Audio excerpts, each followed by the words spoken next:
يا أيها النبي إنا أرسلناك شاهدا ومبشرا ونذيرا وداعيا إلى الله بإذنه وسراجا منيرا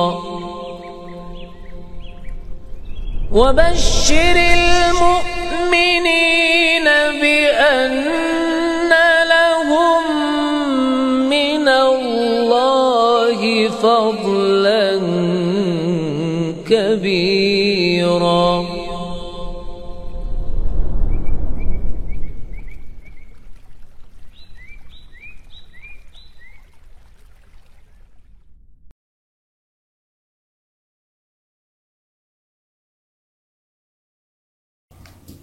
Assalamualaikum warahmatullahi wabarakatuh. Innal hamdalillah nahmaduhu wa nasta'inuhu wa nastaghfiruh wa na'udzu billahi min shururi anfusina wa sayyiati a'malina may yahdihillahu fala mudilla lahu wa may yudlil fala hadiya lahu. Asyhadu an la ilaha illallah wahdahu la syarika lahu wa asyhadu anna Muhammadan abduhu wa rasuluhu la nabiyya ba'dahu. يا أيها الذين آمنوا اتقوا الله حق تقاته ولا تموتن إلا وأنتم مسلمون فإن أصدق الحديث كتاب الله وخير الهدي هدي محمد صلى الله عليه وسلم وشر الأمور محدثاتها وكل محدثة بدعة وكل بدعة ضلالة وكل ضلالة في النار. أما بعد, insyaallah kita akan melanjutkan pengkajian kitab At-Tauhid yang vakum dalam beberapa bulan terakhir, dan kita lanjutkan kembali insyaallah mulai Kamis hari ini selang-seling dengan kajian fiqih Syafi'i untuk kitab Kifayatul Akhyar. Sepertinya terakhir kita membahas bab berapa? Bab 18 kalau tidak salah. Ya, kali ini sudah sampai 2 bulanan ya, atau mungkin lebih, maka mungkin kita simpelkan aja, kita mulai dari bab ke-19 insyaallah taala ya. Jika nanti mungkin ada kesalahan bab tolong dikoreksi. Di bab 19 halaman ke-17 tentang masalah ghulu fi salihin. Yang disebutkan di sini faktor penyebab manusia menjadi kafir dan meninggalkan agama mereka adalah ghulu, sikap berlebihan kepada orang-orang saleh. Itu menjadi sebab. Tidak semua yang ghulu atau berlebihan langsung divonis kafir, tetapi secara historis dan praktikal terbukti dalam Al-Quran dan juga dalam kenyataan sampai sekarang bahwasanya di antara faktor atau penyebab manusia meninggalkan agama Allah adalah lebih prefer kepada opini orang soleh yang boleh jadi hanyalah soleh saja kelihatannya tapi tidak punya ilmu. Jadi manusia memiliki interest, memiliki kecondongan, memiliki favoritism gitu. Apa yang dia favoritkan, apa yang dia sukai dari individu, dari perbuatan, dari apa yang tampak di pandangan matanya. Dan jika favoritism ini bukan kepada kebenaran, hujjah, dalil, Al-Quran, Sunnah, melainkan kepada individu atau pernak-pernik dunia yang nempel pada individu atau majelis tersebut, maka ini potensi lebih membenarkan individu dibandingkan kebenaran itu sendiri. Ada potensi condong atau mengunggulkan opini manusia dibandingkan dengan syariat Allah. Dan faktanya memang inilah track yang diinginkan oleh syaitan dimulai dari pembelajaran syaitan terhadap interest manusia. Karena manusia itu biasanya terjebak dari sisi candunya dia pada sesuatu, atau sukanya dia pada sesuatu itu dari bagian duniawi. Manusia ada yang dia terpedaya karena dia lemah di sisi gila harta, ya, akhirnya menjadi crazy rich, gitu. Masih bagus richnya, tapi crazy-nya ini yang gak bagus. Atau manusia itu ada yang lebih suka ke masalah pengkelompokan, lebih suka sifat kolektif manusiawi, ngumpul bareng, hangout bareng, dan seterusnya. Dan ketika dia mempunyai komunitas yang dinisbatkan atau disisipkan sisi religius di situ, lalu dia berfanatik padanya, baik bentuknya ormas, baik bentuknya majelis ta'lim, bahkan sampai bentuknya DKM sekalipun. Jika untuk berfanatik dengan kolektivitas kemanusiaan ini di atas syariat, maka ini menuju kepada keterjerumusan dan juga sikap berlebihan. Dan memang ini sudah terjerumus sebenarnya. Jadi manusia itu Allah Subhanahu wa taala berikan interest masing-masing. Dan umumnya manusia diberikan interest, kecondongan, keinginan, kehendak, rasa sukanya kepada apa? Lawan jenis, kemudian harta, jabatan, pangkat, popularitas, dan seterusnya. Lebih mengerikan lagi ketika semua ini itu terkumpul padanya. Karena kan kadang-kadang manusia terbagi-bagi, ada yang memang dia lebih condong pada lawan jenis, disitulah fitnahnya dia, ujian besarnya di situ. Ada manusia yang dia nggak begitu betul-betul tercandukan akan masalah lawan jenis, tapi dia lebih ke masalah harta, duit, dunia. Ada yang memang dia nggak begitu memerlukan harta, bahkan udah punya banyak lah.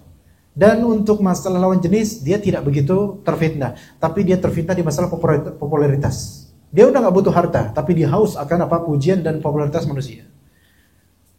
Maka manusia masing-masing ada interestnya masing-masing, ada fitnahnya masing-masing. Kemudian yang terburuk adalah ketika semua itu terjamakkan pada dirinya. Dan ini paling sulit, ya, paling sulit. Na'udzubillah min dzalik. Nah, apa kaitan ini dengan syirik dan kufur? Jelas kaitannya itu bisa erat. Di mana kaitan eratnya? Ketika seseorang favornya atau kesenangannya itu lebih dia unggulkan dibandingkan dengan Al-Quran dan Sunnah sekalipun pahit, dia lebih mengunggulkan favoritisme untuk dunianya, popularitasnya dan seterusnya, maka dia akan menyampingkan agama. Di sini katakan meninggalkan agama mereka. Dia mulai perlahan-lahan atau bahkan secara drastis dia meninggalkan agamanya. Dan dia menuju apa? Menuju kekufuran. Entah kufur nikmat, bahkan sampai kekufuran besar, yaitu mengingkari syariat Allah Subhanahu wa taala demi zat adiktif yang ada pada dirinya dari dunia, perempuan, harta dan seterusnya. Dia lebih mengunggulkan dunianya. Kalau kita mungkin kiaskan dengan masalah mungkin masalah sains jemaah, ya. Sugar misalnya, gula, ya. Ya. Kenapa umumnya manusia itu lebih suka gula dibandingkan dengan, maksudnya gula di sini manis-manisan dalam minuman kemasan atau dan semisalnya lah yang lebih tahu. Ya, bukan umumnya gula dalam nasi misalnya, itu ya betul mengandung gula, betul, tapi yang saya maksudkan di sini gula adalah sesuatu yang sweet, manis, nikmat, terus nikmat. Kenapa kok manusia itu lebih condong, lebih konsisten untuk mengkonsumsi gula yang manis atau zat ya atau minuman yang mengandung gula yang selalu manis dibandingkan dengan mungkin konsisten mengkonsumsi buah-buahan, misalnya mangga, apel, jeruk dan semisalnya, ya. Atau anak kecil deh pada umumnya deh, yang mungkin cara berpikirnya itu tidak kritis dan tidak futuristik, tidak memandang sebab akibat, tidak memandang maslahat madarat. Anak kecil ketika antum berikan jeruk dengan antum berikan misalnya apa ya, manis-manis ya, pop ice misalnya, ya, Anda yakin, umumnya anak kecil pasti lebih memilih pop ice. Dan mungkin teman-teman kerja antum, terutama perempuan-perempuan zaman sekarang yang ngantor-ngantor, atau bakal lihat banyak dari mereka yang menyediakan apa? Kopi sampai 1 gelas gede. Pakai es sekalipun. Manis dari awal sampai akhir. Ya, dia nggak mau kopi yang awalnya manis, akhirnya pahit. Dia nggak mau. Walaupun kehidupan rata-rata seperti itu. Ya. Dia maunya apa? Manis terus dari awal sampai akhir manis. Dan yang nggak ada ampasnya. Oke. Dikasih buah-buahan, nggak konsisten untuk makan buah-buahan. Sekarang apa sih kiasannya kayak gini apa?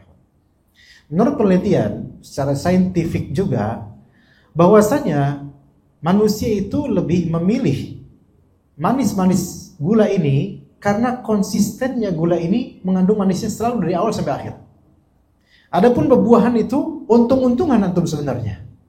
Coba apakah setiap antum makan jeruk selalu manis? Enggak mesti. Kadang antum dapat pahit. Atau bahkan pahit terus yang didapat. Ya, karena nyari yang murah misalnya. Nah, apel apakah selalu manis? Mangga apa musiman. Dan kadang-kadang dapatnya yang tidak manis. Bahkan yang asam kadang-kadang. Maka konsistensi manis ini lebih disukai dibandingkan ini yang kadang-kadang enggak manis. Oke. Dalil enggak selalu sesuai dengan selera kita. Kadang bahkan sering bertentangan dengan hawa nafsu kita. Gitu loh. Ibaratnya, hawa nafsu kita itu selalu apa yang kita inginkan. Seperti gula yang selalu konsisten manis. Kita selalu menginginkan itu. Sementara dalil itu enggak semuanya sesuai dengan arahan keinginan kita. Nabi SAW mengatakan, "Qulil haqq walau kana murran." Katakanlah kebenaran walaupun itu pahit. Kenapa bisa pahit? Karena kadang enggak sesuai dengan keinginan kita. Tapi mau enggak mau kita harus menyatakan kebenaran. Kadang pahit memang, tapi pada endingnya kita tenang. Adapun kalau kita selalu mengikut pada hawa nafsu, selalu ikut dengan hawa nafsu, maka lihat impact dari orang-orang yang kena penyakit gula. Sejujurnya, impactnya itu nanti, bahkan ini seperti menabung penyakit gula yang ada di dirinya terus sampai nanti di usia tua akan kerasa impact yang besar buat dirinya. Nah, di sini jemaah sekalian, kalau kita pelajari apalagi kehidupan modern yang banyak bisa kita kiaskan sekarang. Kalau kita selalu ngikut dengan minuman-minuman bergula, makan-makan yang kita inginkan, selalu kepengen itu. Mungkin awal-awal atau di pertengahan kita nggak merasakan lah efeknya. Sebenarnya kerasa. Cuma kita deny, kita ignore aja lah. Nggak seberapa. Ntar ketika punya penyakit yang muncak atau ada penyakit lain baru kita kerasa. Oke. Kalau misalnya kita dalam beragama hanya mengikuti do whatever you want. Lakukanlah dalam beragama apa yang kamu inginkan. Agama itu bukan seperti yang kita inginkan. Tapi agama itu berdasarkan dalil yang kadang-kadang dalil itu bertentangan dengan keinginan. Tapi harus kita ikuti kebenaran dan dalil ini. Kalau kita malah justru mengikuti apa yang kita inginkan, dan kita menerabas dalil-dalil yang tidak sesuai dengan keinginan kita, maka mulailah di sini menghambakan hawa nafsu. Yang dalam Al-Quran disebutkan. Lihatlah orang-orang yang menjadikan hawa nafsunya sebagai sesembahannya. Itu apa yang dia inginkan dari manisnya keinginan, selalu dia pengen itu aja. Sehingga dia menyampingkan dalil-dalil yang pahit, dalil-dalil yang asam. Nah, disinilah jemaah sekalian rahimakumullah bisa dikiaskanlah secara saintifik juga dalam kehidupan kita. Orang yang selalu ngikutin yang semaunya dia makan dan minum dari yang manis-manis, dari yang santan dan seterusnya, maka dia akan merasakan impactnya pada waktunya nanti. Bahkan bisa jadi terlambat karena sudah terlalu parah penyakitnya. Begitu juga dengan orang-orang yang hanya mengikuti hawa nafsu. Ketika hawa nafsu udah menjadi tabiat dan watak betul-betul, dia susah untuk keluar dari penjara itu. Untuk menuju dalil, dia susah. Karena sudah terlalu betul-betul berakar pada dirinya. Begitu juga dengan ghulu jemaah sekalian. Sikap berlebihan kepada orang-orang soleh. Pada sebagian orang, fitnah dan ujian pada hatinya itu adalah dalam urusan cinta.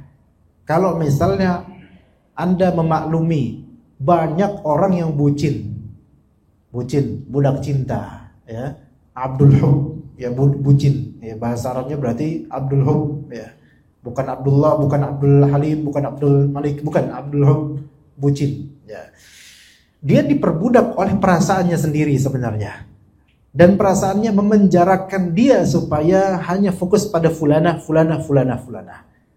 Kesana kepikiran fulana, kerja kepikiran fulana, dan seterusnya. Budak cinta. Sebenarnya orang ini teraniaya, tertawan. Dia orang yang bingung, dia orang yang hampa, kosong. Dan akan ada pada diri sikap berlebihan dalam mencintai si fulana tersebut. Sehingga dia akan mengignore, dia akan mengcancel segala peraturan-peraturan dan undang-undang agama yang bertabrakan dengan keterbudakannya terhadap fulana ini. Ya, begitu. Jadi hambanya fulana. Itu satu. Gitu. Kok ada kayak orang gitu? Banyak. Apalagi ditambah dengan amunisi dan juga ditambah dengan suplemen lagu-lagu kebucinan. Ya. Aku rela mati demi kamu lah, aku tidak bisa hidup tanpamu lah, aku gini, aku gitulah gitu. Lagu-lagu galau lah ya.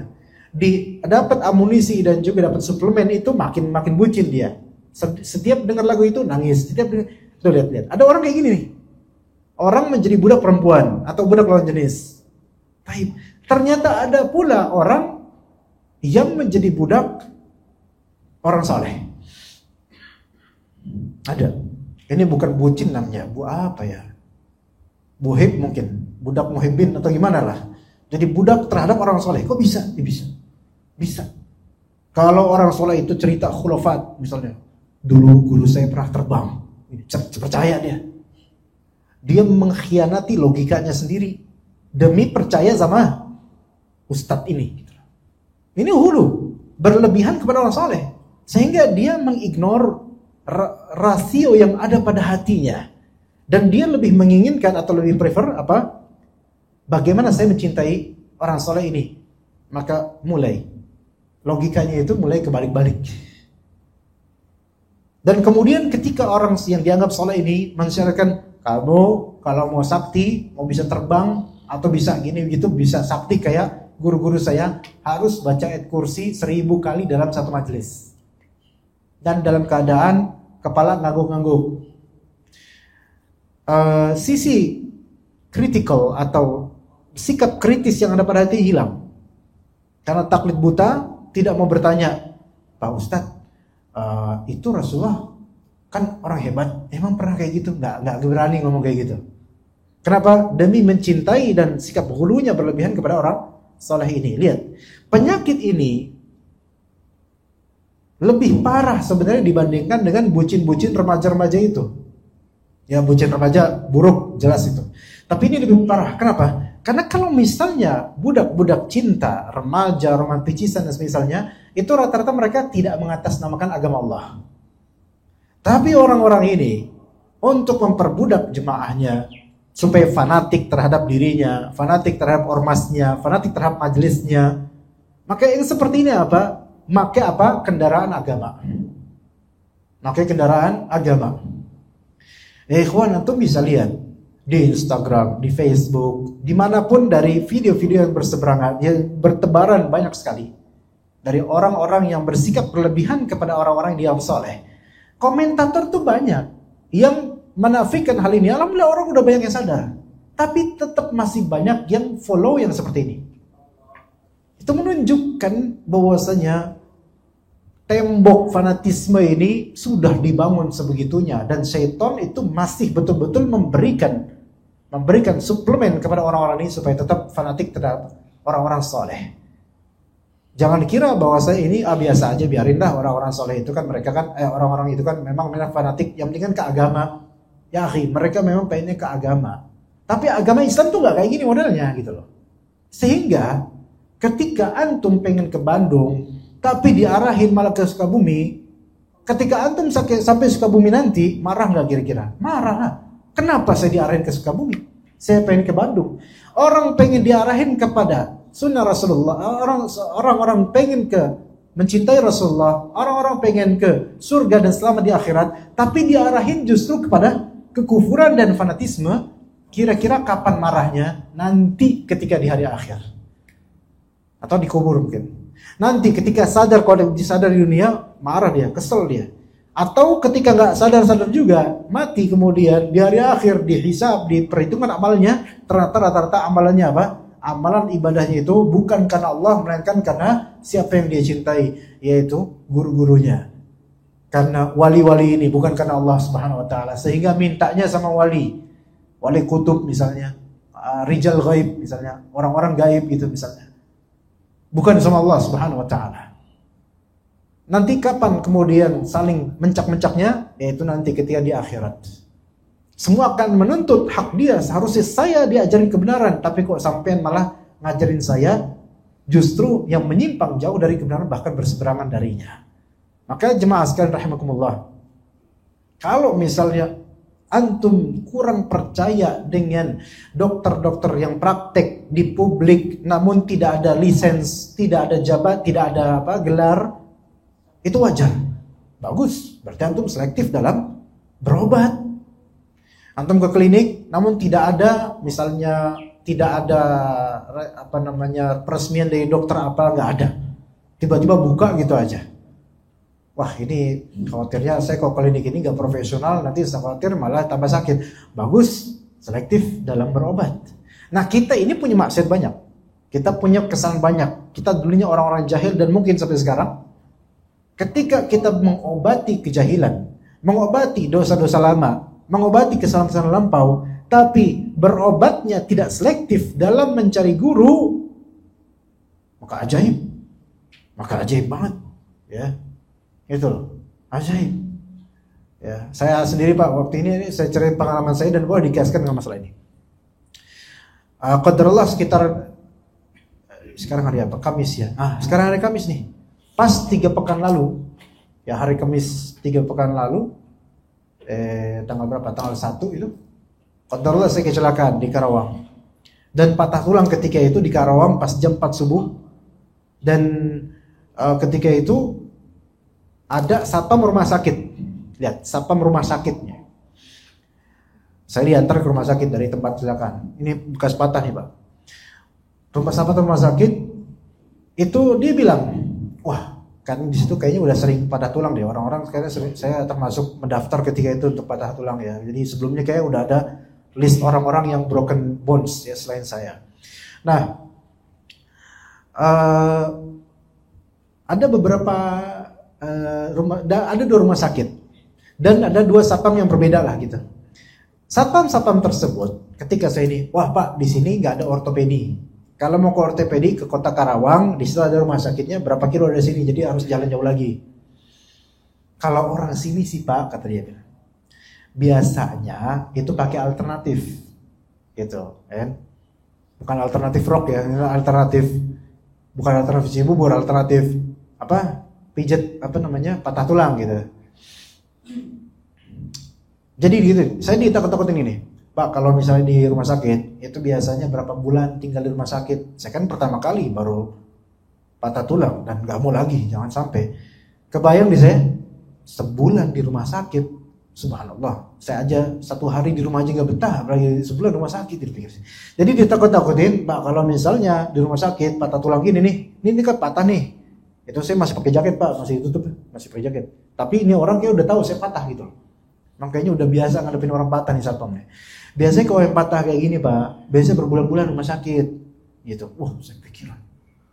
Tahu saya awam tentang broken bone, dia tahu kayaknya. Wah, saya kira gini.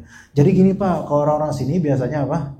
Biasanya pakai pijat urut ya gitu, patah tulang alternatif. Itu mah cuma berapa hari doang gitu. Wah. Ya menggiurkan sebenarnya, cuman saya bayang pasti sakit gitu. Cuman saya berpikir kritisnya gini.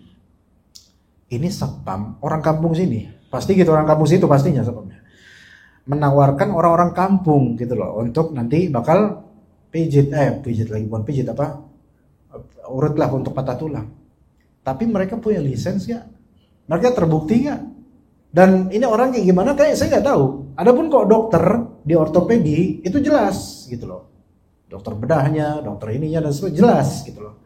Mereka orang-orang yang jelas di rumah sakit gitu, profesional dan bisa mempertanggungjawabkan kalau ada apa-apa. Sekarang anggap antum Mbak, na'udzubillah, enggak, jangan antum. Misalnya saya Orang yang fanatik tradisional, misalnya, dah saya nggak perlu dokter emang dokter ngarang dulu COVID aja ngarang gitu, misalnya gitu. Misalnya udahlah saya ke alternatif aja. Taib. Terus habis itu datang ke alternatif. Kalau risikonya ternyata ini malpraktik misalnya ya. Dan kasus sana misalnya kasus yang spesial ternyata dia yang penting jadi, ini pertanggungjawabannya gimana nanti? Pertanggungjawabannya gimana gitu. Maka saya berpikir daripada kayak gitu mah dia ingin sampai 2 hari selesai, kalau di dokter, kalau di rumah sakit berbulan-bulan rumah sakit, nggak malas. Yang penting saya balik dulu ke Bekasi. Maka saya prefer yaitu ke rumah sakit dokter. Kenapa begitu? Ya kita sekarang coba di masa modern ini kita udah bisa berpikir dengan lebih jernih dan kritis secara logis lah. Siapa yang akan mempertanggungjawabkan nanti kalau misalnya saya pakai apa? Saya pakai alternatif itu. Alternatif kan alternatif gitu loh. Jadi ya kalau emang gak ada duit baru ke situ. Dan memang ketika itu saya sebenarnya gak ada duit banyak ya. Pengen ke situ cuman biarin dah. Gak apa-apa ngutang, yang penting saya bisa dipertanggungjawabkan masalah ini. Dan alhamdulillah ini masalah kesehatan fisik Pak. Masalah kesehatan fisik yang ternyata bisa diganti. Maksudnya begini ke sini diperbaikilah gitu. Saya menelitikan dua patah pakai 2 pen. Dioperasi pakai 2 pen gitu. Ya alhamdulillah. Ya, oke, kita lanjut pembiayaan terus perawatan dan pemulihan dan seterusnya. Ini masalah kesehatan kita perlu betul-betul waspada siapa yang memberikan kita treatment. Dan nasihat-nasihat dokter ya kita ikuti karena kita bertaklid pada dokter ini gitu loh. Namun coba kalau kita pakai sembarang orang. Ya, sekarang antum aja masalah seksual dan seterusnya misalnya ini katanya dia masalah seksual mak fulanah itu kayaknya hebat gitu bisa ini.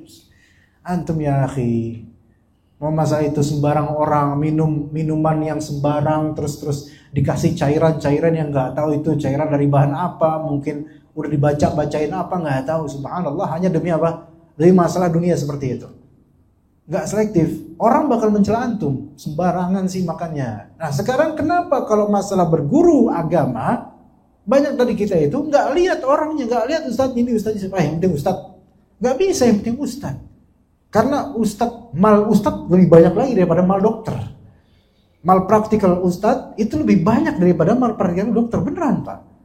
Karena mal praktikal dokter itu ada hukumnya nanti secara undang-undang. Tapi mal praktik ustadz, coba antum pakai sorban aja sekarang jadi ustadz. Walaupun mukanya mungkin nggak menjual, tapi yang penting kan pakaian ustadz. Coba aja Pak antum ke lantai 8, visa ke lantai 8. Pakai jubah Saudi, pakai sorban Saudi, pasti orang pada ngeliat. Ya, kemudian satpam men-scanning lebih padat, lebih banyak nih, karena takutnya banyak yang dibawa. Apalagi bawa tas hitam, kemudian antum titip, ya, wah itu makin bikin orang panik. Taib, sekarang kalau pakai itu antum dikira apa? Syekh bukan? Syekh. Walaupun mukanya muka Klaten, tapi syekh. Masya Allah. Itu orang bisa seperti itu. Antum bisa Pak, pakai jenggot dikit, kemudian pakai sorban dikit, jadilah walid. Bisa. Betapa banyaknya walid-walid ini. Bukan hanya di film, memang itu happen. Di kampung, di kota. Jadi malpraktik seperti ini banyak terjadi. Yang mana rata-rata yang seperti ini mengajarkan apa? Bukan karena dalil beragama itu. Tapi bagaimana tradisi kita? Bagaimana supaya menghargai saya, ikut saya, atau ikut komunitas saya, dan seterusnya itu. Jadi antum gak boleh kritis dengan dalil. Gak boleh. Kayak tanya, Pak Ustadz, Pak Walid, dalilnya apa? Dengerin Walid. Itu dalilnya. Itu. Kalau doa, ingat wajah Walid. Antum coba, doa ingat wajah anak. Kesel kan antum ketika doanya dia? Ya, coba. Nah gini loh, menuju apa? Menuju syirik sebenarnya. Karena pada hakikatnya ketika kita doa, itu kita minta sama siapa? Sama Allah. Saya jadi sama Tuhan, sama Allah Azza wa Jalla. Tapi kemudian terbayangnya apa? Wajah ustadz, wajah kiai, wajah fulan. Subhanallah. Itu hal seperti ini, adanya film ini ikhwan. Itu refleksi dari apa yang sebenarnya secara general terjadi di Indonesia juga. Walaupun itu kayaknya bukan film Indonesia. Anda pernah cerita ke antum, Mbak? Oke, masih bisa cerita sedikit. Waktu anak ke suatu daerah di Cilitan, anak mau beli parfum di situ karena pedagang juga, anak pengen beli grosiran situ. Type. Itu toko. Anak mungkin pernah cerita, mungkin di sini atau di tempat lain. Itu toko. Ada ownernya di situ. Dia punya ruangan khusus sendiri dan dalam ruangan tersebut ada CCTV-nya, ada monitor yang di situ ada berapa CCTV. Toko kecil, tapi CCTV banyak. Kayaknya lebih besar, biayanya lebih besar CCTV daripada toko itu. Banyak sini, situ, sana gitu. Tokonya kecil Pak, nggak seberapa gitu. Maka Ana sesekali ngelihat ke bagian office-nya owner ini. Tahu nggak itu? Di samping monitor foto Syekh siapa itu yang udah meninggal pokoknya. Udah meninggal, belum pernah hidup di zaman kita, udah lama meninggalnya dulu zaman Belanda kali. Ini, di sini ada. Di sini ada. Jadi mana-mana foto yang sama. Gambar yang sama. Syekh Fulan, anak nggak tahu Syekh siapa. Anak nggak main hal kayak gini lah. Dan di toko itu juga ada Syekh Fulan. Apa gambar Syekh Fulan itu ternyata banyak. Nah, ada apa dengan ini? Inilah yang digambarkan dalam film itu, jemaah. Yaitu hati seseorang bagaimana supaya tertambat pada makhluk ini, pada Syekh ini, bukan pada Allah Azza wa Jalla. Saya ketika minta sama ini, atau di hatinya ada gambar Syekh Fulan. Ketika sedih, maka dia seperti butuh pada Syekh Fulan. Ketika ada kesulitan, maka dia bertumpu pada Syekh Fulan dan bertawakal padanya tanpa dia sadari. Walaupun ngomongnya saya bertawakal pada Allah, tapi yang di hatinya ada siapa? Syekh Fulan. Karena apa? Karena gambar. Karena selalu ingat ini, selalu lihat ini, dikit-dikit lihat ini. Kalau misalnya ikhwan, ini bukan agama, mungkin masih lebih ringan. Kayak misalnya di HP antum. Antum pakai wallpaper, ketika antum buka ada foto istri sama anak antum. Kenapa antum begitu? Ini bukan hulu. Ini karena ya pengen ingat aja yang di rumah, kan gitu. Selesai nggak sampai situ? Selesai. Nggak ada nilai sengaja beribadah dengan itu. Saya lihat istri saya supaya saya bisa berharap padanya, supaya terkabul doa saya. Enggak ada urusan dengan itu. Tapi kalau kepada guru, kepada ustadz diginiin, fotonya foto si Walid, ya. Samping monitor di si Walid lagi. Di tembok Walid lagi. Depan rumah Walid lagi. Alasannya bisa ngusir pencuri. Subhanallah, Walidnya luar biasa ini. Berarti kan dikit-dikit si Walid. Ya. Nah, akhirnya apa yang terjadi? Inilah yang disebut ghulu fi shalihin. Ghulu terhadap orang-orang yang soleh. Itu pun kalau si Walidnya soleh. Ternyata yang ngajarin si Walid soleh dari mana ini? Malah menyimpang, sesat. Dan mengarahkan kita kepada jalan yang bertentangan dengan tauhid yang semestinya. Yang harusnya ke surga, ke akhirat dengan benar, ini malah ke keduniaan. Ini yang terjadi jemaah sekalian. Jadi gambarnya itu sebenarnya banyak. Ini yang saya bisa lihat dalam salah satu toko di daerah sana, di Condet, di Jelitan itu. Ada seperti itu. Jadi orang diajarkan supaya apa? Supaya selalu melihat. Karena bagi mereka adalah menatap wajah orang soleh itu ibadah. Berarti kalau gitu tuh Anda sering-sering natap wajah pada doa. Dan itu ibadah yang cukup menyedihkan sebenarnya. Ya karena siapa orang soleh di sini gitu loh. Coba, siapa orang soleh di sini? Ya, dibentuk inilah orang soleh ini. Wah, ditatap terus akhirnya poster. Ya akhi, antum ketika dulu tahun 90-an antum pasang Del Piero, ya. Inzaghi misalnya. Poster-poster di poster-poster Liga Italia misalnya dan seterusnya. Ada nggak nilai ibadah Pak di situ? Kalau sekarang antum pikir konyol nggak antum kayak gitu? Konyol, sekarang nggak ada kayak gitu kan? Ngeprint atau ke pembuat poster atau pembuat banner, tolong dong saya pengen mengenang masa remaja saya, tolong El Pipo diinin duet gitu, Juventus apa, buat poster di rumah. Bini antum bilang, bang masih aja nggak move on gitu kan, udah punya bini masih aja mencoba gitu kan. Subhanallah, itu masih Del Piero ini itu foto-foto artis dipampang dulu kan kayak gitu, sampai dulu beli majalah dapat bonus foto artis, senengnya minta ampun, subhanallah. Sekarang kalau antum pikir antum ketawa Pak. Tapi itu kan cuman sensasi remaja belaka yang akan hilang ketika antum kuliah. Ketika antum punya anak istri udah lupa bahkan menertawai masalah antum. Tapi sekarang ketika orang-orang yang mencintai para kiai atau orang soleh ini, foto dipampang, foto ini dipampang ke rumah. Kok ini bagus, daripada saya fotoin pemain bola, mendingan saya pampang foto ulama. Salah juga tuh. Malah lebih buruk. Loh kok lebih buruk? Kan ini ulama. Buruknya apa? Nabi SAW melarang hal-hal seperti ini. Malaikat rahmat tidak masuk ke rumah yang dipajang foto-foto dan gambar-gambar atau patung-patung seperti ini. Gak masuk malaikat rahmat. Malah justru lebih buruk jadinya dibandingkan masalah wajah kita. Dan ini kekonyolan atas nama agama. Yang mana agama kita melarang, kita malah justru mengadakan. Dan bahkan mempromosikan dan bahkan sampai menghadirkan hadis-hadis palsu yang menyatakan bahwasanya menatap orang saleh itu ibadah. Akhirnya dipajang. Kalau saya menatap artis itu bukan ibadah, tapi kalau saya menatap ustadz itu ibadah. Kenapa harus dipajang kalau gitu? Kalau emang bener lah misalnya. Antum gini aja, nggak usah pajang-pajang itu. Antum lihat aja YouTube-nya. Berarti kalau ngeliat YouTube, ngeliat mukanya ibadah. Nggak ada itu, jemaah, nggak ada dalilnya menatap wajah seseorang ibadah. Itu nggak ada dalilnya. Nggak ada dalilnya.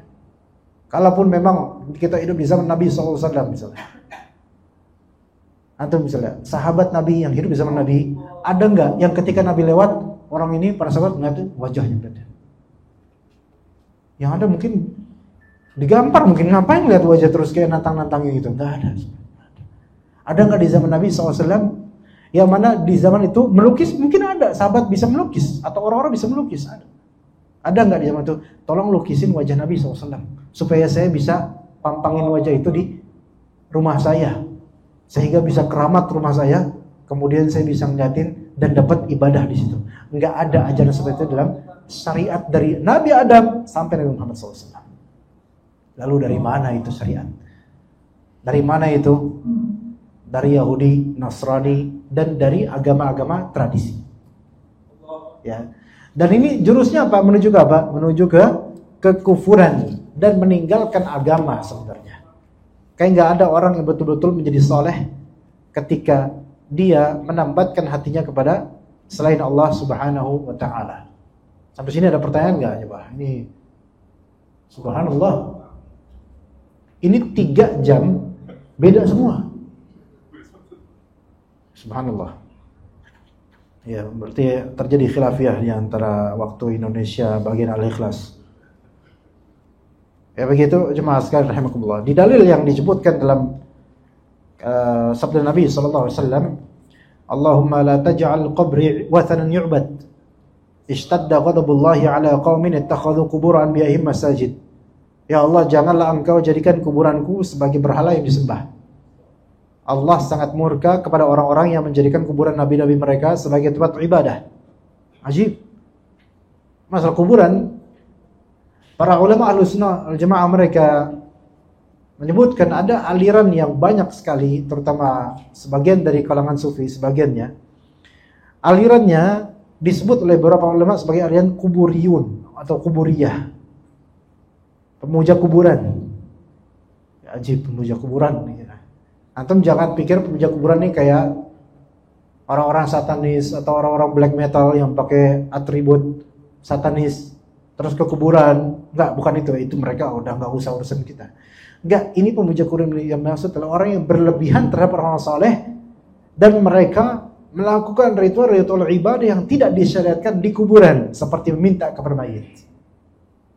Atau mungkin paling minimalnya adalah menganggap bahwasannya berdoa dan meminta kepada Allah di kuburan fulan itu lebih mujarab. Ini juga sudah bid'ah. Dan ini banyak. Ini diawali dari ini dulu, Pak. Diawali dari step ini dulu. Karena ini kuburan wali. Ini kuburan keramat. Kalau sampean doa di sini lebih mujarab, lebih mustajab. Itu dulu. Dan itu bid'ah. Gak ada kayak gitu sebenarnya. Karena kita tuh kok di kuburan, kalau kita mau berdoa, kita cukup mendoakan salam kepada mayit supaya selamat gitu, dan meminta kepada Allah Ta'ala supaya mayit ini dirahmati Allah, diselamatkan oleh Allah, diberikan kubur yang baik, dihindari dari azab kubur dan azab neraka. Jadi kita minta sama Allah buat dia, bukan kebalik. Kita minta sama Allah melalui dia, bukan. Ini syirik. Atau kita minta sama dia dengan alasan dengan manipulasi seolah-olah ini karena Allah Ta'ala. Ini kebalik. Jadi kita bukan minta sesuatu di situ, bukan minta untuk diri kita, bukan.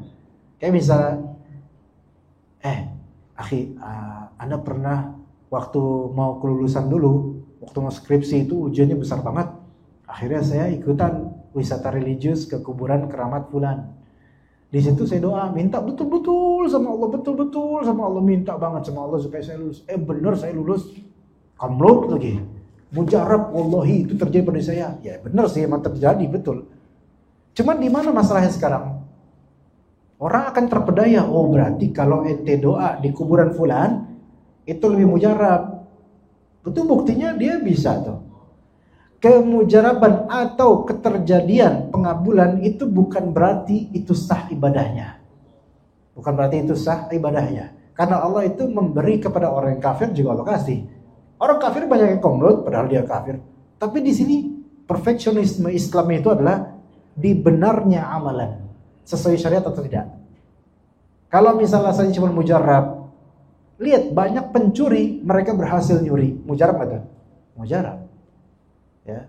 Bahkan sebagian orang yang mungkin cari nafkah dengan cara menjadi seekor babi atau apa gitu, ada yang berhasil, ada. Mujarab atau? Mujarab. Di sini bukan masalah mujarab atau enggaknya, karena yang memberi itu Allah sebagai ujian. Tapi di sini masalahnya adalah sesuai syariat atau tidak.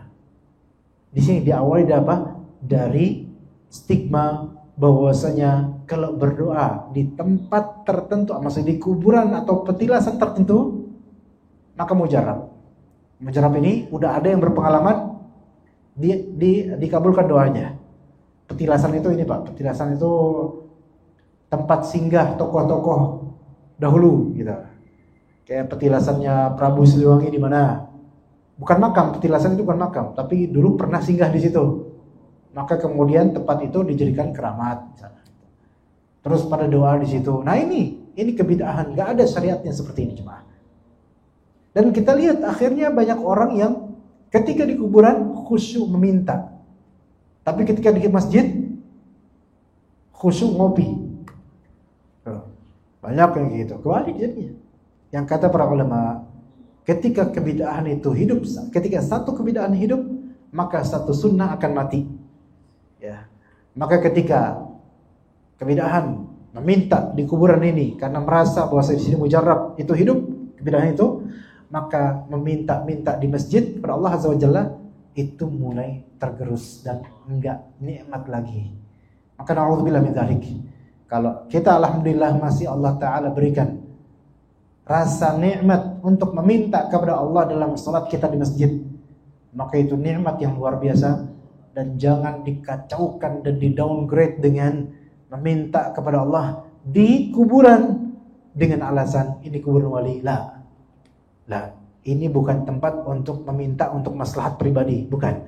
Kuburan adalah tempat kita berdoa kepada Allah untuk maslahat mayit supaya diamankan oleh Allah Azza wa Jalla. Lalu luculah orang ziarah kok. Ziarah kan supaya apa? Kita doain ini mayit supaya selamat. Bukan kita ziarah supaya ya Allah berikanlah saya rezeki. Andai kata mayit dengar itu, ente ngapain kemari? Bukannya doain aneh, malah ente egois, ente doain di sini, malah gitu kan? Ya seperti itu jemaah sekalian. Belum lagi bayarnya berapa, ada kuncennya, sangonnya berapa. Sebagian dari kuburan keramat, setiap pintu kuburan itu ada tukang minta-mintanya, tukang kotak amalnya, subhanallah. Jadi ini kembali kepada bisnis juga ujung-ujungnya. Ya semoga Allah Subhanahu wa taala menjadikan kita jauh dari menjadikan kuburan sebagai berhala yang disembah, yang kata Nabi SAW, la taj'al qabri wathanan yu'bad. Ya Allah, janganlah kau jadikan kuburan saya sebagai berhala yang disembah. Berarti berhala itu enggak mesti bentuknya patung. Berhala itu bisa bentuknya hal lain, baik fisik atau ma'nawi. Fisik seperti bebatuan, seperti kuburan. Patung juga bisa menjadi berhala. Atau bahkan benda-benda yang membuat seseorang tercandukan akan itu bisa menjadi berhala. Dan berhala juga bisa secara ma'nawi, ya. Walaupun belum tentu menjadi syirik seperti ujub. Orang yang ujub pada dirinya itu seperti memberhalakan ego dan dirinya sendiri, menganggap dirinya hebat, lebih dari siapapun, takjub dengan dirinya, maka seolah-olah berhalanya dia sedang menyembah dirinya sendiri. Nah itu, kalau yang seperti ini tidak sampai ke kufuran ya. Ini hanya berhala ma'nawi dan kiasan saja. Ada juga berhala lainnya, itu seperti mencintai harta, itu juga harta menjadi berhala buat dia. Mencintai perempuan atau lawan jenis lebih dari kadar yang wajar secara syariat, itu bisa menjadi berhala. Mencintai hawa nafsu, itu bisa hawa nafsu menjadi berhala. Jadi berhala ini ada yang sifatnya fisik, konkret, ada yang sifatnya ma'nawi, dan apapun itu, maka mari kita jauhi pemberhalaan terhadap berhala-berhala yang menjauhkan kita dari agama Allah Subhanahu wa taala. Wassallallahu ala nabiyina Muhammad wa ala alihi wa sahbihi ajma'in. Subhanakallahumma bihamdika asyhadu an la ilaha illa anta astaghfiruka wa atubu ilaik. Assalamualaikum warahmatullahi wabarakatuh.